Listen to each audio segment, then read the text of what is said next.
Rich CEO pretends to sleep, to test the shy maid, then he freezes when seeing what she does. The air inside the Hawthorne estate was always still, so still it made even the softest sound feel like a disruption. Dust never lingered on its marble surfaces, and silence filled the long, echoing halls like a second coat of paint. That morning, the quiet was broken only by the faint sweep of a cloth gliding across the grand staircase's polished railing. Sophie Whitmore moved with practiced care, her motions gentle and precise. Sunlight from the high windows caught in her blonde braid. The hem of her gray cotton dress brushed just above her ankles as she crouched to polish the banister. Her shoes were simple, black, and worn. She wore no jewelry, no perfume, nothing that called attention to herself. Even her presence felt like a whisper. She had been here almost a month. Hired on trial as a live-in maid, Sophie was as invisible as she was efficient.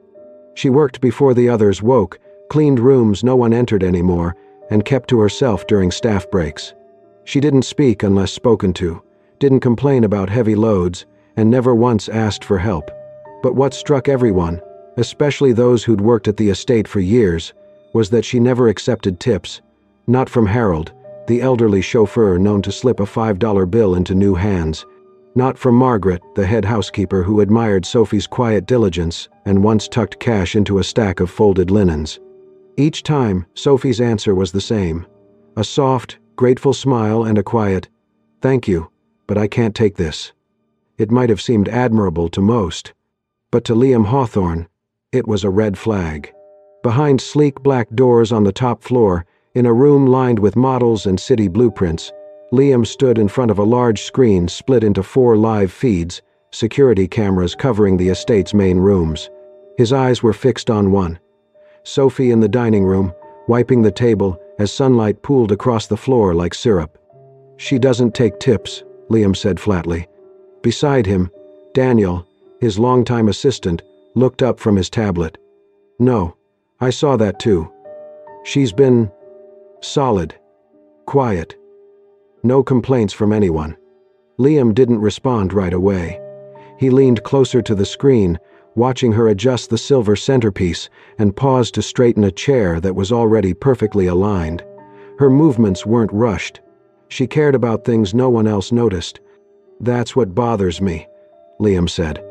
Daniel raised a brow. "That she's good at her job?" "That she's too good," Liam replied. "Too perfect, too careful." He turned toward the window overlooking the garden. "When I was a kid," he said quietly, "we had a maid who felt like family. She made me cocoa when I was sick, read to me. Then one day she emptied the safe and disappeared." Daniel stayed silent. He'd heard fragments of this story before. Liam continued, "My father said it was a lesson. Don't trust people who seem too humble. The ones who smile the easiest lie the best." Daniel glanced back at the screen. Sophie was now collecting her cloths, as precise as ever. "Maybe she's just decent," he offered. Liam's jaw tightened. "Or maybe she's patient, playing the long game." He turned back to the screen, expression unreadable. "It's not enough that she won't take money. I want to see what she does when she thinks no one's watching. Not when it's easy to be good, but when it's not." Daniel frowned. "You're going to test her?" Liam nodded. "She's lasted a month," he said. "Let's see what happens when kindness isn't convenient." And for the first time since Sophie Whitmore arrived, Liam Hawthorne felt something foreign. Uncertainty. The living room of the Hawthorne estate was dressed in quiet elegance, high ceilings, floor-length curtains swaying gently with the afternoon breeze, and warm sunlight casting gold across the parquet floors. Everything had been arranged carefully that day, more carefully than usual. On the large oak coffee table lay a leather wallet, a Patek Philippe watch, and a neat stack of $100 bills, loosely held by a gold money clip. The setup looked casual, almost accidental, but it wasn't. Liam Hawthorne lay motionless on the velvet sofa nearby, his shirt sleeves rolled just enough to show the expensive cufflinks at his wrists. His head rested against the cushion, eyes closed, breath steady. Every detail was deliberate, his posture, his breathing, the way his hand dangled over the edge, as though sleep had caught him mid-thought. But Liam was wide awake. Behind the framed artwork on the far wall, a discreet security camera recorded everything. He had checked the angles, ensured nothing was obstructed. Today, he wasn't trusting his instincts. Today, he was gathering proof. He listened to the faint ticking of the wall clock. 2:47 p.m. Right on time. He heard the soft tread of shoes outside the room, a gentle knock on the open doorway. Silence, then footsteps. Sophie Whitmore. She entered with the same quiet presence that had begun to unsettle him, gentle, unobtrusive, yet unmistakably aware. She wore her usual muted gray dress and a simple white apron. Her hair was braided again, a few strands falling softly around her face. She moved with purpose, though today her steps seemed slower, more deliberate. Liam resisted the urge to peek. He kept his breathing even, eyes relaxed behind lowered lids. Her footsteps stopped. She had seen the items on the table. He waited. No sound at first. Then, the faintest intake of breath. Her steps resumed, but not toward the table. She moved behind the sofa, dusting the baseboard, then crossed to the sideboard and adjusted a vase of lilies. She worked methodically, carefully, ignoring the obvious temptation inches from the man who appeared asleep. Still, Liam could feel it, her gaze. She had seen the money. She had looked. He counted. 1, 2, 3 seconds. Then, another pause. The room felt heavier with each breath he took. Would she reach for it? Would she pocket a bill and pretend nothing happened? Then came the sound of gentle brushing. The cloth in her hand skimmed the table's edge. She moved closer, but not to steal. She was cleaning. He felt the faint shift of air as she passed him, careful not to disturb his sleep. She collected the empty teacup he had left earlier, wiped the tabletop, repositioned the coaster. Still, she hadn't touched the money. Liam's heart beat louder than it should, louder than he wanted. Then came the moment he hadn't expected. Sophie paused. Her hand hovered near the bills, not touching, not trembling. Just still. Then, she reached for a hardcover book from the shelf behind the couch, a novel he'd once left out and never finished. Without a word, she placed it gently on top of the money, as if shielding it from view. Not out of fear, not shame, but as if no one should see something so tempting left unattended. Liam felt something flicker inside him. She turned and walked softly to the armchair nearby. From it, she picked up a folded throw blanket, light, soft, unused, and approached him. He wanted to stop her, say something, open his eyes, but he didn't. Not as she gently unfolded the blanket, not as she leaned over and tucked it lightly across his chest and shoulders, not as her fingers brushed a lock of hair from his forehead, an action so tender it belonged in another life. And then, she whispered, so low, it felt almost like a prayer. "Thank you for giving me this job. I won't let you down." Liam's throat tightened. For the first time in years, the walls he had built, stone by stone, reason by reason, cracked. Just slightly. But enough for something real to slip through. He lay still long after she had gone, eyes still closed, the weight of the blanket heavier than before, not in fabric, but in meaning. For a man who had trusted nothing but control, the honesty of a woman who didn't know she was being watched was the most disarming thing of all. Liam sat alone in his office, the room dim except for the soft blue glow of the security screen in front of him.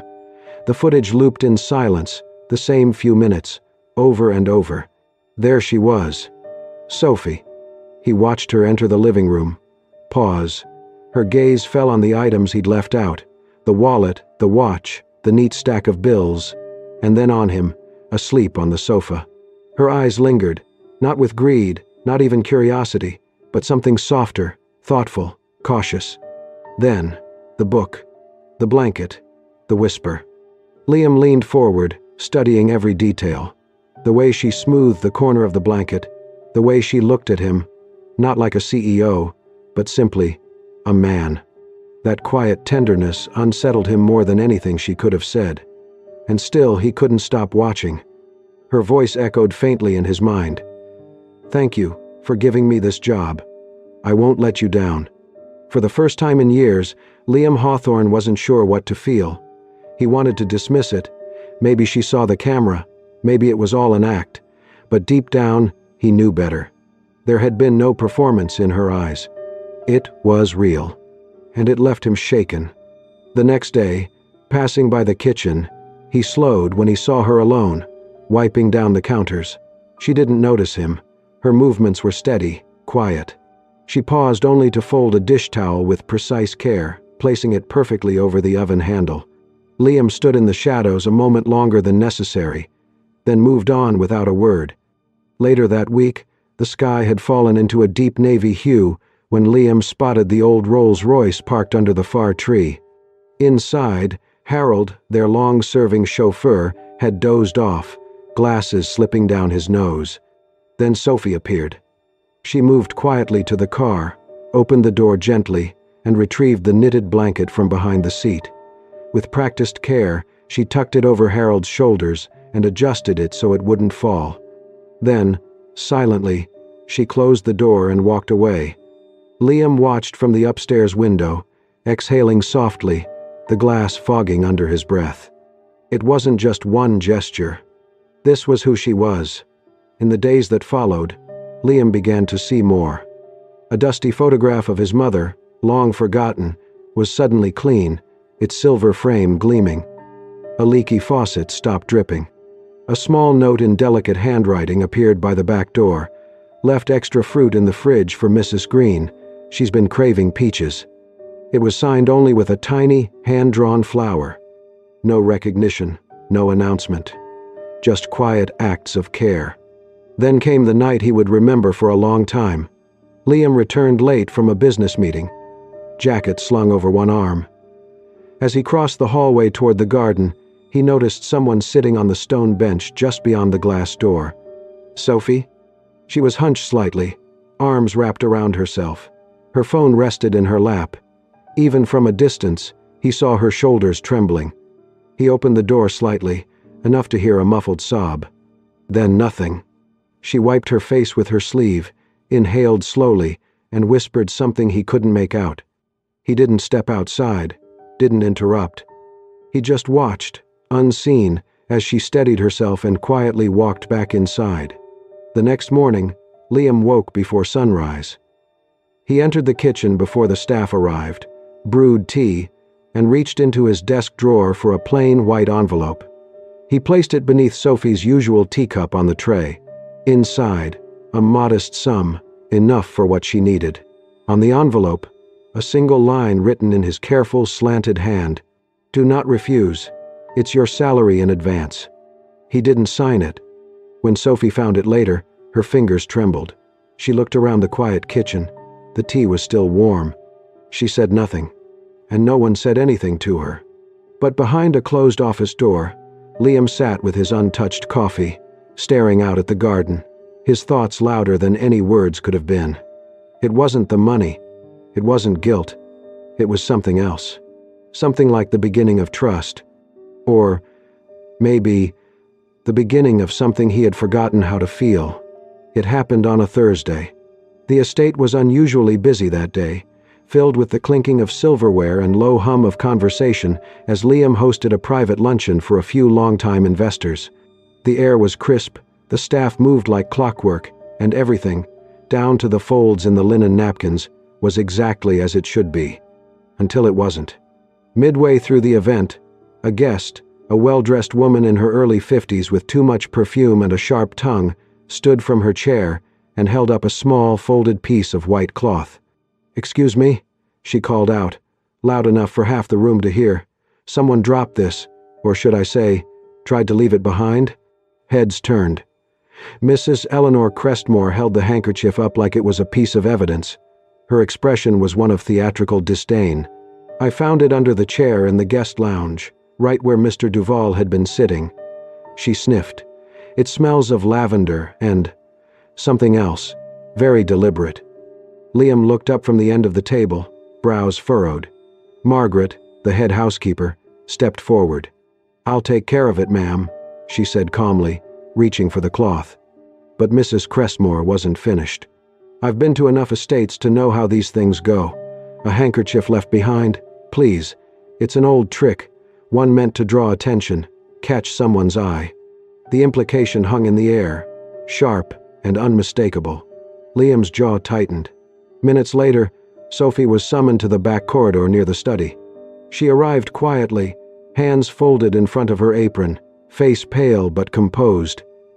Margaret stood beside her, holding the handkerchief gently.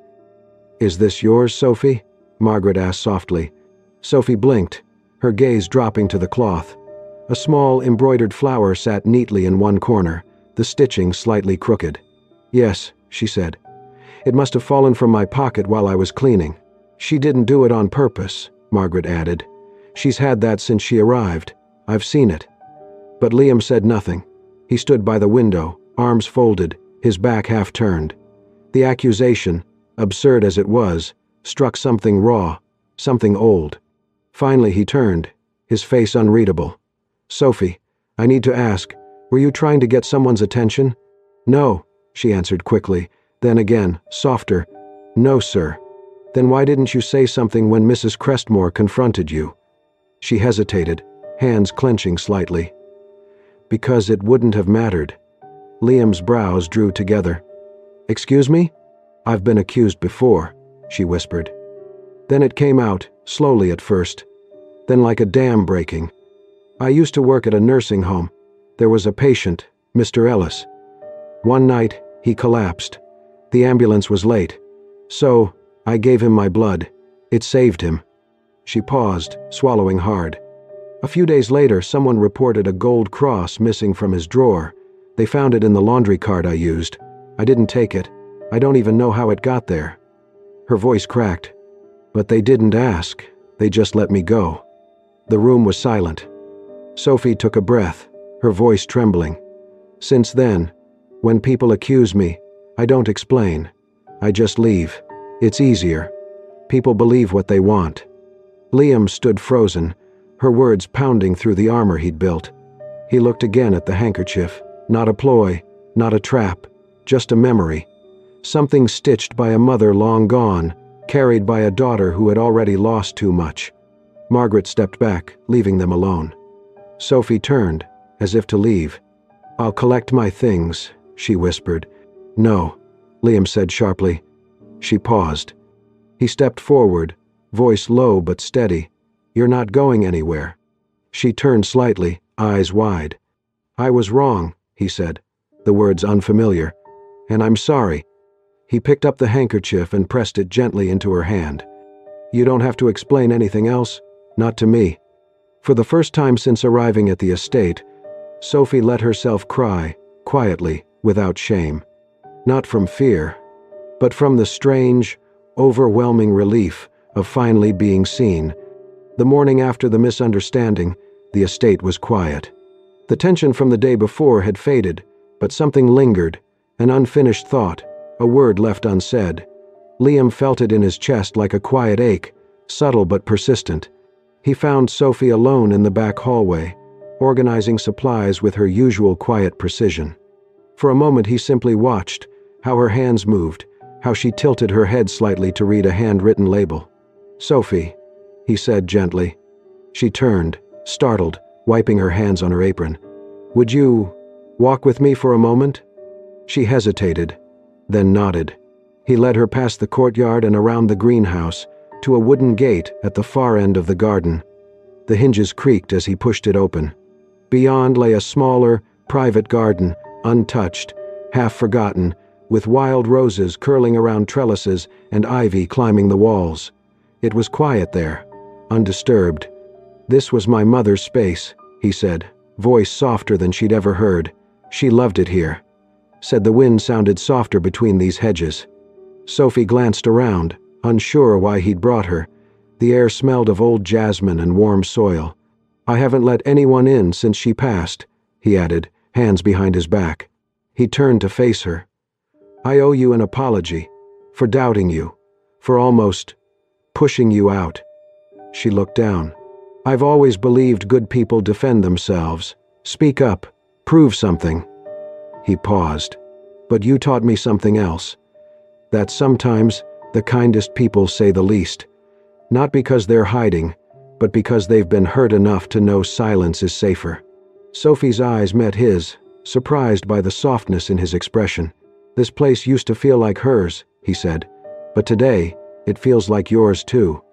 For the first time, Liam looked at her, not as a maid, not as staff, but as someone real, someone he could trust. From that day forward, quiet changes took place. Liam began joining the staff briefly for morning tea in the side kitchen, something he'd never done. When he poured himself a cup, he poured one for Sophie too. At first, she refused politely, unsure how to respond, but the next morning, when he waited silently, placing the cup beside hers, she finally sat down. He didn't talk much during those breaks, but his presence softened the room. Sophie noticed how the quiet line between upstairs and downstairs began to blur. One afternoon, Liam called her into the library. The room was vast, floor-to-ceiling shelves, ladders, and rows of leather-bound books. Sophie stood near the doorway, unsure why she'd been called. "I'm having the collection re-catalogued," Liam said, gesturing to the shelves. "Too many of these sit here, untouched. Some should be repaired, others donated. I'd like you to decide." She blinked. "Me? I trust your judgment." Just a few words. But for someone who had always waited for permission, it felt like something far more. A week later, Liam walked the garden paths behind the estate. The afternoon light filtered through the trees in soft golden ribbons. Near the rose bushes, he heard laughter. Light, breathless. He paused. Sophie was standing beside George, the elderly gardener, handing him a cloth to wipe his brow. She had a smudge of soil on her cheek and held a watering can. George said something, and she laughed again, warm and full. Then she said something that stopped Liam in his tracks. "If I can bring a little peace to someone's day, even just by wiping a window or watering flowers, then I think that's a life worth living." He didn't move. He stayed hidden behind the curtain of ivy and let the words settle. It wasn't pity anymore. Or admiration. Something had shifted. Liam Hawthorne, who had spent years hiding behind polished walls and glass towers, felt something unfamiliar bloom quietly in his chest. Not guilt, not confusion, but respect. And maybe something dangerously close to love. The rain came suddenly that night, hard and relentless, drumming against the roof of the Hawthorne estate like 1,000 fingers tapping in urgency. Thunder rolled in from the hills, low and rumbling, as wind swept through the garden, bending the trees like paper. Inside the grand house, the lights flickered once, twice, then went out. Liam stood in the hallway, staring at the darkened chandelier. A few seconds later, the backup generator kicked in, but only partially. Security systems and hallway lights returned, yet most of the kitchen wing remained dark. He grabbed a flashlight from the foyer and started walking. As he turned the corner near the kitchen, he caught a flash of movement. Someone by the window. Then he saw her. Sophie. She was pressing a dish towel against a cracked window pane as rain blew in, soaking the counter and her. Her dress clung to her shoulders, braid loosened from the wind. She was shivering. Liam didn't think. He didn't speak. He walked straight to her, shrugged off his jacket, and gently draped it over her shoulders. "Come on," he said quietly. He took her hand, not forcefully, just enough to guide her, down the hallway into the small emergency kitchen near the staff entrance, one of the few places where a soft amber light still glowed. It was warm there, cluttered, narrow, but dry, safe. Sophie stood near the counter, arms crossed under his jacket, head low. Liam poured water into 2 mismatched mugs, more for something to do than thirst. The rain slammed against the glass like it wanted in. He sat on the edge of the bench, watching her from the corner of his eye. They said nothing for a while, and for once, the silence felt right. Then he asked, barely above a whisper, "Why did you stay?" Sophie looked up, surprised. He didn't explain, just looked at her, his gaze steady. "After everything, you could have left." She looked down at her hands. The sleeves of his jacket hung too long. "Because," she whispered, "no one has needed me, like this place does." "And," she added, softer still, "I didn't want to leave while someone who's still hurting is pretending he isn't. Liam's breath caught. She wasn't even looking at him. But her words saw straight through. He blinked slowly, turned away toward the rain outside, blurred, distorted. "I don't know how to be soft with people," he said. "I don't know how to be open." Sophie stepped closer. "You don't have to know," she said. "You just have to feel it." Liam looked at her then, really looked. Her face damp, cheeks flushed, but her eyes patient, understanding. And in that small kitchen, under the hum of the emergency light, Liam did something he'd never done without overthinking. He reached out. Not with fear, not with control, but with awe. His hand hovered a moment before gently brushing a strand of hair from her face, settling lightly against her cheek. It wasn't a kiss, not a promise. Just the first time Liam Hawthorne touched something he didn't want to lose. And for Sophie Whitmore, it was the first time someone touched her like she was real and safe. The rain continued to fall, but inside that small kitchen, something far more fragile had just begun to grow. The night of the charity gala arrived with a quiet elegance. The estate glowed beneath strings of warm lights, the hedges trimmed to perfection, and the garden blooming with late spring roses. Black cars pulled one after another into the driveway, their headlights slicing through the dusk. Guests stepped out in gowns and tailored suits, laughter mingling with the sound of champagne being poured and the soft notes of a string quartet playing by the fountain. But amid all the grandeur, Sophie stood calmly near the entrance, a small clipboard in hand, greeting each guest with practiced warmth and a graceful nod.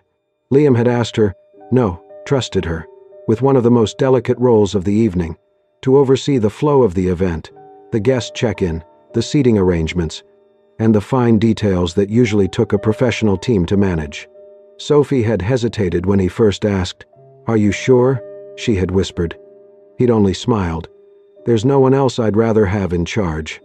Now, as the estate filled with laughter and flashing camera lights, she moved through the crowd like she belonged, not as a guest, but as someone essential to the very soul of the event. From the far end of the ballroom, Liam watched her. Her pale blue dress was simple, modest, but it brought out the brightness in her eyes. She was not the same woman who had arrived at his doorstep weeks ago, afraid to speak, unsure of her place in the world. She had not changed, but something inside her had finally been allowed to shine. Later that evening, the music softened, and a member of the board tapped a glass with a fork. "Ladies and gentlemen," he announced, "Mr. Liam Hawthorne would like to say a few words." Liam stepped onto the small stage in the center of the room, adjusting the microphone. His suit was sharp, but his expression was softer than anyone had ever seen. "I've hosted many events like this," he began, his voice steady, "and I've spoken about numbers, investments, buildings, and blueprints. But tonight, I'd like to speak about something else." The room grew quiet. "I want to tell you a story about someone most of you have probably walked past tonight without even noticing. A person who, not long ago, arrived here with very little. No wealth, no title, no resume worth bragging about, just quiet hands, and eyes that had seen more than they deserved." He paused. "This person reminded me, through simple, quiet actions, that goodness doesn't announce itself, that the truest kind of strength is found in those who serve without needing recognition."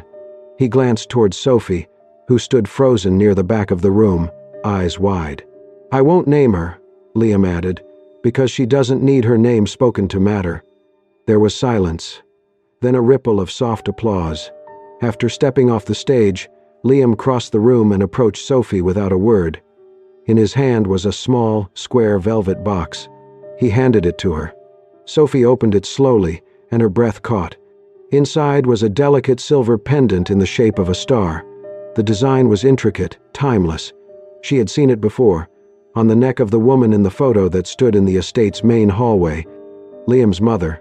"My mother used to say," he said softly, "those who keep light in their hearts will always find their way." He met her eyes. "And you've done that, Sophie. Even when no one was looking, even when it would have been easier to stop." Sophie blinked back tears. She couldn't speak, not yet, but the look in her eyes said everything. In that moment, she saw Liam not as the CEO, not as the man who had once doubted her, but as someone who had learned, truly learned what it meant to trust again. And maybe even love. The letter came folded in plain white, tucked under the morning paper on the kitchen counter. Sophie opened it slowly, her hands trembling slightly. The first line stopped her breath. "Congratulations. You have been awarded a full nursing scholarship through the Hawthorne Health Foundation." She blinked. Once, twice. She had never applied. Her heart raced as she scanned the details. Full tuition, housing, stipend. A program she'd dreamed of but never dared to reach for. At the bottom, in elegant, familiar handwriting, was one final line. "Someone believed in you. Now go become who you were always meant to be." She knew instantly. It was Liam. He never mentioned it, never brought it up, not in passing, not even when she quietly told him over tea the next morning, "I think I'll be leaving soon." He'd simply nodded, a soft smile tugging at the corner of his mouth. "And then," he said, gently but clearly, "if one day you ever want to come back, the house will still be here. So will I." Sophie left the estate 2 weeks later. Her suitcase was small. She didn't own much. But her heart, it was heavier than she expected, and somehow lighter too. She stood at the gate that final morning, eyes misted, turning back for one last look at the place where her life had quietly begun to change. She didn't cry until the car pulled away. 6 months passed. Autumn returned, brushing golden light through the hedges and lining the stone paths with fallen leaves. The garden at the back of the Hawthorne estate was blooming again, this time with lavender. Not planted by staff, but by Liam. He knelt on the soft soil, sleeves rolled, dirt on his hands, trimming each bush with unexpected tenderness. The air smelled like memory, calm, clean, familiar. He didn't hear the gate open behind him, didn't see the figure walking slowly down the path, until he heard her voice. "Still can't keep those lines straight." He looked up. There she was, Sophie. Hair a little longer, eyes the same, a canvas bag slung over one shoulder, and in her hands, a small, wrapped parcel. Liam stood, brushing dirt from his hands, too stunned to speak. "I thought I'd visit the lavender," she said, then smiled. "And the man who planted it." He swallowed hard, eyes never leaving hers. She handed him the parcel. He opened it carefully, lifting the soft white fabric from the box. A handkerchief, brand new, immaculate. Along the corner, stitched in gold thread, Liam and Sophie. He stared at it for a long moment, then looked up, smiling. "So, this time you did mean to leave it behind?" She laughed, eyes misty. "No," she whispered. "This time, I want you to keep it." He stepped closer, not needing to ask anything else. She was here, and that was enough. Later that evening, the kitchen glowed in the soft amber of twilight. Liam stood at the sink, sleeves rolled, washing dishes slowly, deliberately. Sophie sat on the counter, swinging her feet gently, watching him with quiet amusement. "I never thought I'd see the great Liam Hawthorne doing dishes," she teased. He glanced over his shoulder, grinning. "Don't tell anyone. It'll ruin my reputation." They laughed, unforced, natural, like two people who had stopped trying to impress the world and finally learned to just be.